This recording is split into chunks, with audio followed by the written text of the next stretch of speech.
മിശിഹായിൽ പ്രിയമുള്ള സഹോദരീ സഹോദരന്മാരെ, പ്രിയമക്കളെ, ഇന്നേ ദിവസം വിശുദ്ധ മർക്കോസ് അറിയിച്ച നമ്മുടെ കർത്താവ് മിശിഹായുടെ പരിശുദ്ധ സുവിശേഷം 12-ാം അധ്യായം 31-ാമത്തെ വാക്യം. Saint Mark's gospel chapter 12 verse 31. നിന്നെപ്പോലെ തന്നെ നിൻ്റെ അയൽക്കാരനെ സ്നേഹിക്കുക, ഇയേക്കാൾ വലിയ കൽപ്പന ഒന്നുമില്ല. ഒരിക്കലൊരു യുവതി പരാതിയുമായി വന്നു. ഒട്ടേറെ ഭക്ഷണമൊക്കെ കഴിക്കുന്നുണ്ട്, പക്ഷെ ഒന്നും എൻ്റെ ശരീരത്തിൽ പിടിക്കുന്നില്ല.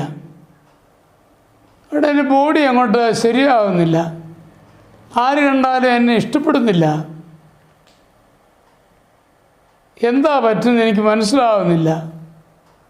ഞാനങ്ങനെ തിരസ്കൃതയാവുകയാണ്.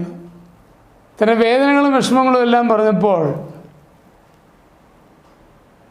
എനിക്ക് പറയാൻ തോന്നിയത് മറ്റൊന്നുമല്ല, ദൈവം ഓരോരുത്തർക്കും ഓരോ പ്രത്യേകതകൾ നിശ്ചയിച്ചു വെച്ചിട്ടുണ്ട്. നമ്മളുടെ പ്രത്യേകമായ ഇടപെടൽ വഴിയായിട്ടല്ല അത് ഭംഗിയാവുന്നത്. ഏത് രൂപം നമുക്ക് ആവശ്യമാണ്, എന്തൊക്കെ പ്രത്യേകതകൾ നമുക്ക് ആവശ്യമാണ്, ഇതെല്ലാം ദൈവം നിശ്ചയിച്ചിട്ടുണ്ട്. ഇരട്ടകൾ പോലും അങ്ങനെ വ്യത്യസ്തരായിട്ടാണ് ഈ ലോകത്തിലേക്ക് വരിക. ഒരു കുടുംബത്തിൽ പിറന്ന, ഒരേ മാതാപിതാക്കളിൽ പിറന്ന മക്കൾ തമ്മിൽ വ്യത്യാസമുണ്ട്. ശരീരപ്രകൃതിയിലുണ്ട്, സ്വഭാവത്തിലുണ്ട്. നമുക്കത് കണ്ടുവരുന്നതാണ്. അതുകൊണ്ട് ഇവിടെ ഏറ്റവും ആവശ്യമായിട്ടുള്ളത്, നീ നിന്നെ തന്നെ ആദ്യമേ അംഗീകരിക്കുക. സ്വയം അംഗീകരിക്കാതെ ഒരിക്കലും നിനക്ക് മറ്റുള്ളവരുടെ അംഗീകാരം പിടിച്ചു പറ്റുവാൻ സാധിക്കില്ല. ആദ്യം നീ തന്നെ നിന്നെ സ്നേഹിക്കുക.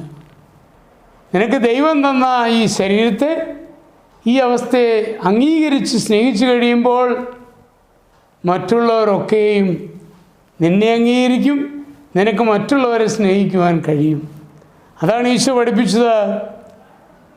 നമ്മൾ മറ്റുള്ളവരെ സ്നേഹിക്കുക, അതാണ് ഏറ്റവും വലിയ തമ്പുരാൻ്റെ കൽപ്പന. നമ്മൾ ആയിരിക്കുന്ന പോലെ നമ്മളെ അക്സെപ്റ്റ് ചെയ്യണം.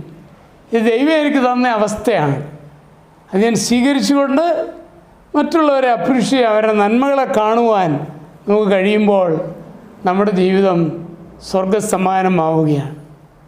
അതിനിടവരട്ടെ, നമ്മുടെ കുറവുകളെ ഓർത്ത് നമുക്ക് വിലപിക്കാതിരിക്കാം. ദൈവത്തിൻ്റെ ഹിതമായതിനെ കണ്ട് ദൈവത്തിന് നന്ദി പറയുവാൻ പരിശ്രമിക്കാം. നമ്മുടെ കർത്താവ് മിശിഹായുടെ കൃപയും പിതാവായ ദൈവത്തിൻ്റെ സ്നേഹവും പരിശുദ്ധാത്മാവിൻ്റെ സഹവാസവും പരിശുദ്ധ അമ്മയുടെ മധ്യസ്ഥതയും നിങ്ങളെല്ലാവരോടും കൂടി ഉണ്ടായിരിക്കട്ടെ, എപ്പോഴും എപ്പോഴും എന്നേക്കും. ആമേൻ.